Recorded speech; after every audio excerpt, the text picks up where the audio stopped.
Economia política, evolução do pensamento econômico, mercantilismo, parte 1. Olá, pessoal! Na nossa aula do dia de hoje, nós vamos falar para você a respeito do mercantilismo, uma teoria econômica muito importante que vai definir boa parte aí do pensamento ocidental europeu entre o século XV e o século XVIII. No entanto, para a gente poder compreender de maneira adequada essa teoria socioeconômica, e por que nós estamos chamando de teoria socioeconômica? Porque ela ajuda a compreender e organizar não somente a economia, mas também a sociedade, ou seja, a relação social entre os agentes econômicos.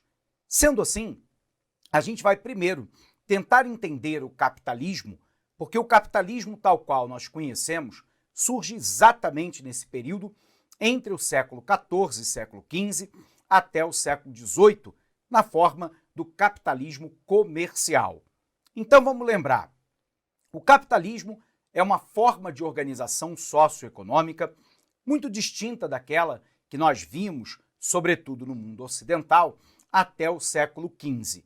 Mas o capitalismo, então, professor, se caracteriza pelo quê? O capitalismo se caracteriza fundamentalmente pela propriedade privada dos meios de produção. E o que são os meios de produção? É tudo aquilo que eu utilizo para produzir um bem ou um serviço qualquer. Portanto, esses meios de produção se dividem lá em máquinas, equipamentos, ferramentas e instalações. Pela primeira vez, nós tínhamos que os meios de produção de bens e serviços eram propriedade de alguns e não de uma imensa maioria da classe trabalhadora. A primeira característica distintiva, então, é exatamente essa, a propriedade privada dos meios de produção. O segundo é o objetivo. O objetivo do capitalista é o lucro. Observe aí que as firmas, então, vão tentar maximizar, na medida do possível, os seus ganhos para poder obter a maior quantidade possível de lucratividade. E, finalmente, e aí já numa visão de Karl Marx e Friedrich Engels, sobretudo no livro O Capital, o que caracteriza o capitalismo é um conflito de classes sociais. Ou seja, de um lado, eu tenho uma classe que é a possuidora dos meios de produção, que Karl Marx chamava de burguesia, contemporaneamente nós passamos a chamar de empresários, e do outro lado nós temos a classe dos trabalhadores, que Marx chamava de proletariado. Ora, o proletariado, segundo Marx, expropriado dos meios de produção, de máquinas, equipamentos, ferramentas e instalações, venderia então a si próprio, ou seja, o seu conhecimento e o seu tempo. Então, o que marca o proletariado é não somente a busca de tentar maximizar a sua renda através do seu salário, mas é o fato de que ele vende a si próprio, que é o seu conhecimento e o seu tempo, ou seja, a sua força de trabalho. O problema é que, para Marx, existiria um conflito de classes sociais que não teria solução dentro do capitalismo, porque, por um lado, ao objetivar o lucro, segundo Marx, a burguesia exploraria a classe trabalhadora, não lhe recompensando na forma de pagamento a totalidade de riqueza dos bens e serviços produzidos, extraindo, portanto, uma mais-valia, uma lucratividade que era acumulada pela classe burguesa, pela classe empresarial. E, portanto, Marx fala lá da exploração do homem pelo homem. Bom, se a gente caracterizou então o capitalismo, a gente precisa botar isso no quadro para que você tenha aí os instrumentos para pensar conosco o surgimento de uma primeira grande teoria econômica dentro do capitalismo, que é o mercantilismo, ok? Então vem para cá. Bom, pessoal, nossa primeira tarefa no dia de hoje foi a caracterização do capitalismo. E lembrando que esse capitalismo, ele traz consigo pelo menos 3 características fundamentais. Primeiro, a estrutura da propriedade privada,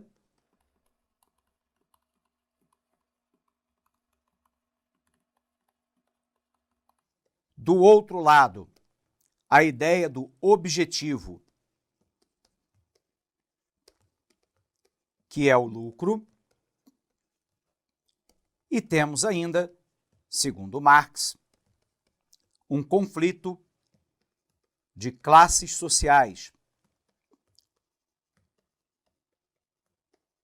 De um lado, o que Marx chama de burguesia,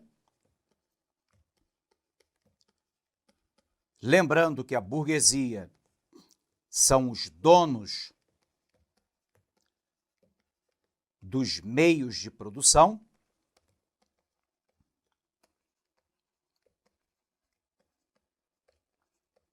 e do outro lado, nós temos o proletariado,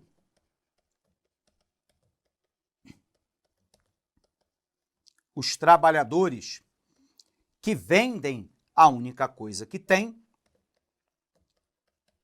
que é a sua força de trabalho, ou seja, o seu tempo e o seu conhecimento. Então, repetindo aqui, o capitalismo se caracteriza fundamentalmente por uma estrutura da propriedade na posse de poucos. É a propriedade privada. O objetivo é o lucro. E, segundo Marx, o capitalismo traz consigo um forte conflito de classes sociais entre a burguesia de um lado, que são os donos dos meios de produção, e o proletariado do outro, que são os trabalhadores, que, estando excluídos dos meios de produção, vende a única coisa que tem, que é a sua força de trabalho. Bom, o que ocorre então é que do século XV até o século XVIII, nós vamos ter um tipo de capitalismo chamado de capitalismo comercial. E esse capitalismo comercial traz consigo uma primeira grande teoria econômica chamada de mercantilismo. O mercantilismo é uma teoria econômica que acreditava basicamente que a extração da mais-valia, da lucratividade, se dava na diferença entre o preço de compra e o preço de venda de determinados bens. O objetivo, então, era comprar ao menor preço possível e vender ao maior preço aceito pelo mercado. Nós sabemos que o mercantilismo também se caracterizava lá pela ideia do metalismo. E o metalismo dizia basicamente que um Estado era tão mais poderoso quanto maior fosse a acumulação primitiva de capitais. E essa acumulação primitiva de capitais se daria basicamente na forma de ouro, prata e pedras preciosas. E, portanto, os estados buscavam a todo custo aglomerar a maior quantidade possível de riqueza mineral, metálica ou de pedras preciosas para se tornar um estado forte e assim subjugar os demais nas trocas comerciais do mundo. Havia ainda uma outra grande teoria, que era a teoria de uma balança comercial superavitária. Vamos lembrar, o que é um superávit? Superávit é um resultado positivo. A balança comercial, ela pega de um lado todas as exportações e do outro lado todas as importações. Quando eu falo de uma balança comercial superavitária, significa dizer que as exportações são maiores que as importações. Ora, se eu exporto mais do que importo, eu acabo recebendo mais recursos do que pagando pela importação. O recebimento desses recursos permite, então, uma acumulação primitiva de capitais, o que torna o Estado mais poderoso e mais forte. E, portanto, junto com a ideia do metalismo, eu tinha a ideia do superávit da balança comercial. Bacana? Vamos colocar isso no quadro? Vem para cá. Então, nós estamos falando a partir de agora sobre o mercantilismo. Esse mercantilismo é uma teoria econômica vigente mais ou menos entre o século XVI ao século XVIII e, portanto, contemporâneo a uma fase do capitalismo que nós chamamos de capitalismo comercial. O capitalismo comercial, de certa forma, se relacionará com o mercantilismo na ideia de que um Estado forte se faria através de uma acumulação primitiva de capitais.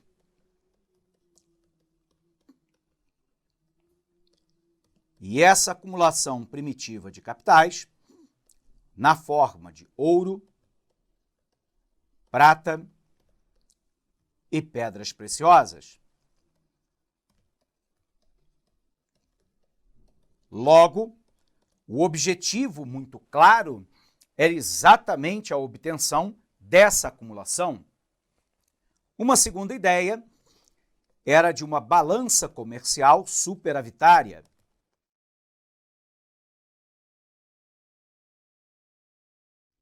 Lembrando que superávit é resultado positivo, logo, o objetivo era ter uma exportação maior que a importação. Porque se eu exporto mais do que importo, eu recebo mais pelas exportações do que gasto com as importações, e isso permite uma acumulação primitiva de capitais, tornando, portanto, o Estado forte. A ideia fundamental do mercantilismo era de que o resultado positivo de um Estado se faria às custas de outro Estado. É uma relação, portanto, ganha-perde.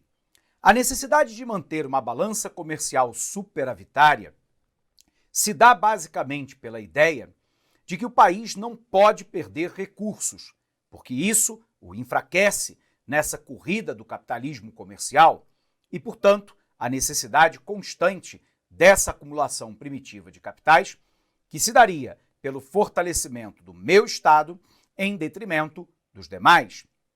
Nós temos ainda uma outra grande característica desse período mercantilista, que é a ideia protecionista. Ora, o protecionismo, você se recorda, é quando um determinado país estabelece medidas de cunho tarifário ou não tarifário que dificultam ou impedem a entrada do produto no país. E com isso, eu protejo o meu mercado doméstico. Essa teoria protecionista, embora nos dias atuais fortemente criticadas por boa parte dos países desenvolvidos e também pela Organização Mundial do Comércio, foi, durante um longo período de tempo, praticada pelos países hoje ditos desenvolvidos. Foi uma estratégia de desenvolvimento. Nós temos um economista muito importante chamado Rajon Chang, é um sul-coreano, ele dá aula hoje na London School of Economics e ele faz um grande relato através de um livro que já se encontra disponível no Brasil, chamado Chutando a Escada, em que os países desenvolvidos, e essa é a tese e pesquisa histórica dele, subiram por uma escada através de um conjunto de práticas que envolveram algum tipo de protecionismo à sua indústria nascente. Depois que eles alcançaram o último patamar da escada, esses mesmos países passam a defender um livre comércio e, portanto, abre aspas e metaforicamente, chutando a escada pela qual eles próprios subiram. Então observe que uma outra característica do mercantilismo é exatamente a ideia protecionista. Bom, eu vou falar de protecionismo aqui para você, tal qual ele se apresenta no cenário atual. Mas observe que no passado, em alguma medida, esse protecionismo foi adotado por todos os países chamados hoje de desenvolvidos. Vem para cá. Uma outra característica intrínseca do mercantilismo é o que nós chamamos de protecionismo. O protecionismo, como falávamos ainda há pouco, são medidas de ordem tarifária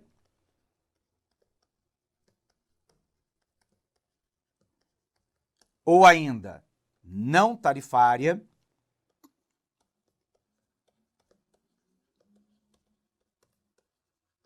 que dificulta ou impede a entrada de determinados produtos no meu país, protegendo, portanto, o meu mercado doméstico e a minha indústria nascente. O protecionismo tarifário se dá basicamente com a elevação do imposto de importação,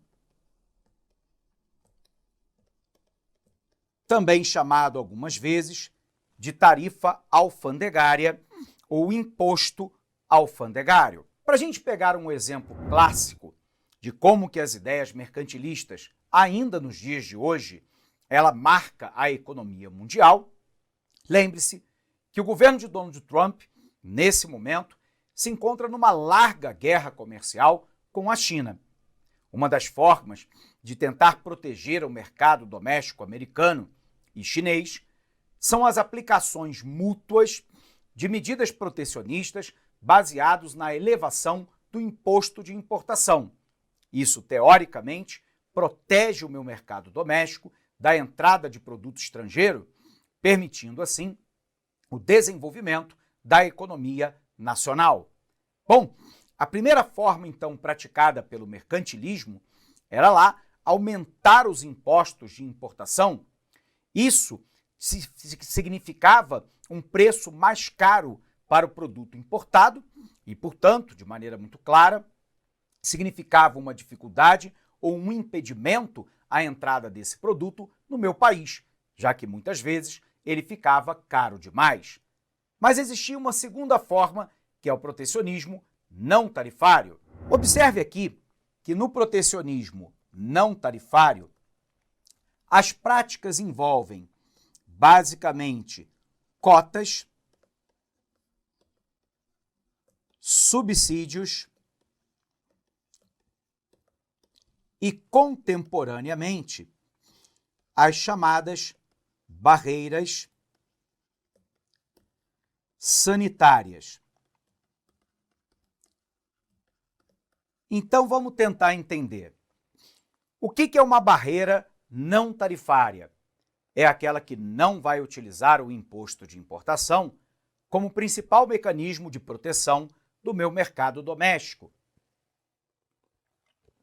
Vai utilizar, basicamente, um sistema de cota, de subsídio ou de barreira sanitária. No caso do mercantilismo, o sistema lá não tarifário era simplesmente proibir a importação de determinados tipos de bens e a exportação de outros, de maneira a proteger a indústria doméstica, ampliar o comércio interno dos países, impedindo a perda de recursos como pagamento pela importação. Contemporaneamente, muitos países impõem cotas em termos de tonelagem ou quantidade de produtos importados que podem entrar no seu país.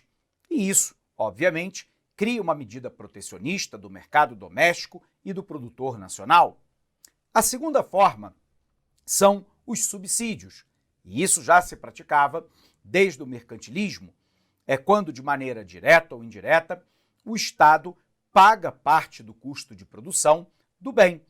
Um exemplo clássico no cenário contemporâneo é a redução de carga tributária para a produção doméstica daquele bem, ou a concessão de terrenos a preços subsidiados para a iniciativa privada, ou de empréstimos com juros subsidiados, abaixo daqueles cobrados pelo mercado. Com isso, eu crio uma vantagem comparativa para a minha indústria doméstica em detrimento à externa. E a última forma é a barreira sanitária. Essa barreira sanitária ela é uma medida mais contemporânea, quando os países criam regras chamadas regras fitossanitárias, extremamente complexas e minuciosas, o que acaba dificultando a exportação, sobretudo de produtos, agropecuários ou de origem, vegetal silvestre, para o meu país, sem que ele cumpra essas exigências fitossanitárias. Essas exigências, então, se tornam extremamente difíceis para o cumprimento, sobretudo de países subdesenvolvidos, o que acaba dificultando a exportação do mundo subdesenvolvido para o mundo desenvolvido. Bom, a teoria mercantilista envolve isso também. A ideia lá de um protecionismo do mercado doméstico e um incentivo à exportação. Bacana? Vamos conferir então um pouquinho aqui do nosso material. Bom, pessoal, nós estamos falando sobre mercantilismo, E o mercantilismo é o nome dado a um conjunto de práticas econômicas desenvolvidos na Europa, na Idade Moderna, entre os séculos XV e o final do século XVIII. Lembrando, então, que durante esse período nós estávamos vivendo o capitalismo comercial. O mercantilismo originou um conjunto de medidas econômicas diversas de acordo com os estados.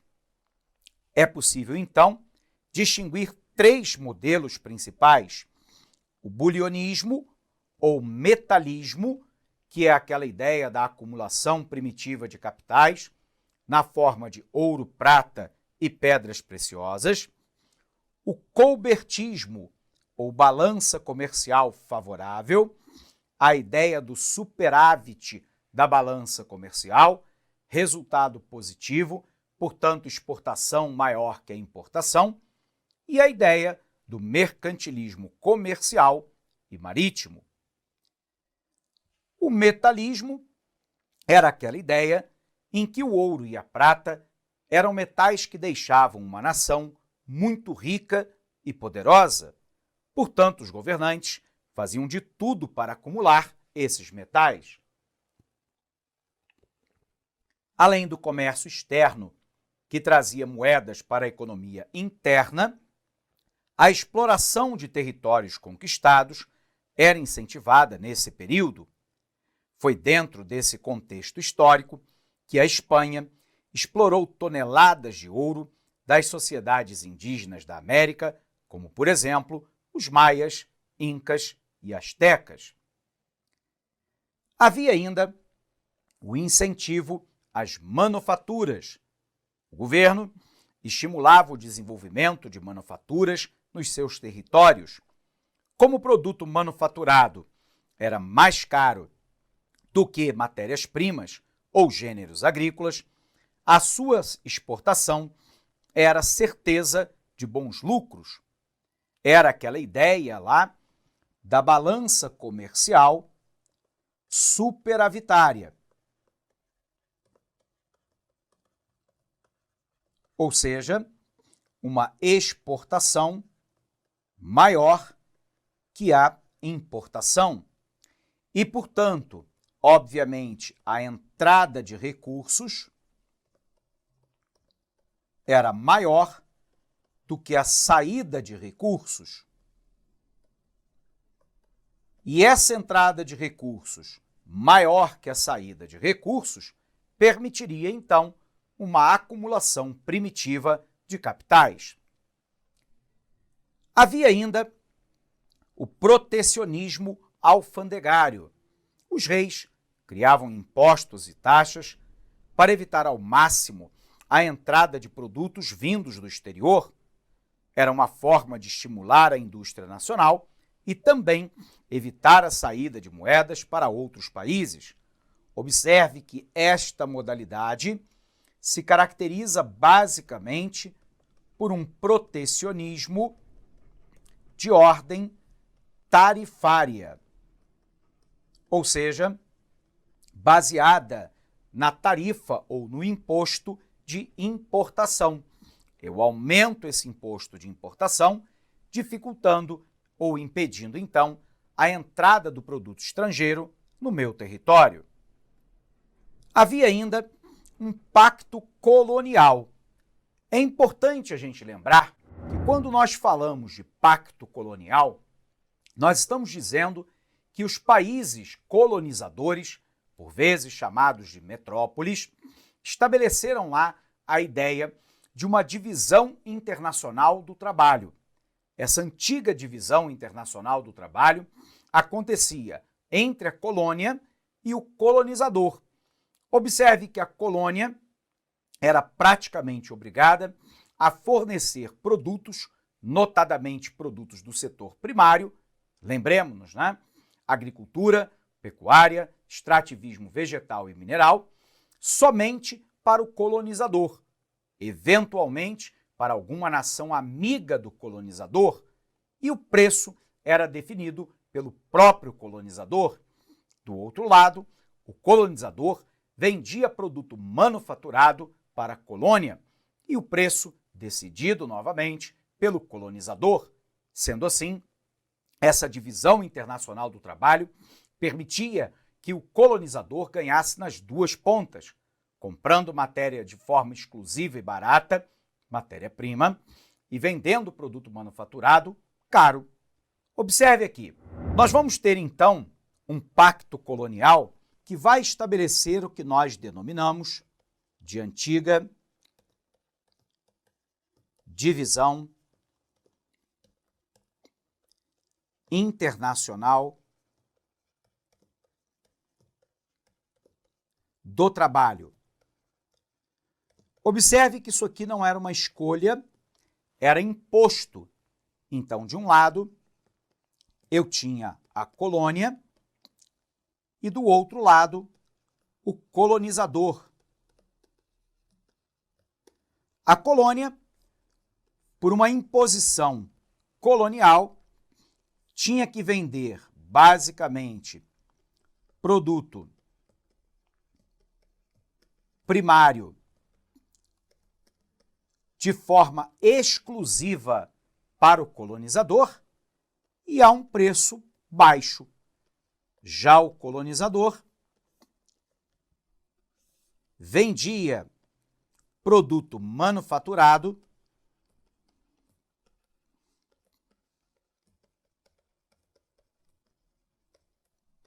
caro para a colônia e ganhando, portanto, assim, nas duas pontas, comprando produto primário barato, agricultura, pecuária, extrativismo vegetal ou mineral, e vendendo produto manufaturado caro. Essa antiga divisão internacional do trabalho é altamente vantajosa ao colonizador. Esse pacto colonial, lembrando, não é acessível, né, sob o ponto de vista da colônia, para que ela seja refratária a esse acordo. Ele é imposto pelo colonizador. Dessa maneira, as colônias europeias deveriam fazer comércio apenas com as suas metrópoles. Era uma garantia de vender caro e comprar barato, obtendo ainda produtos não encontrados na Europa. Dentro desse contexto, por exemplo, ocorreu o ciclo econômico do açúcar no Brasil colonial, vendendo o produto para Portugal. Bom, pessoal, com isso, então, chegamos ao final desta nossa aula. Eu quero desejar para você um fortíssimo abraço e bons estudos.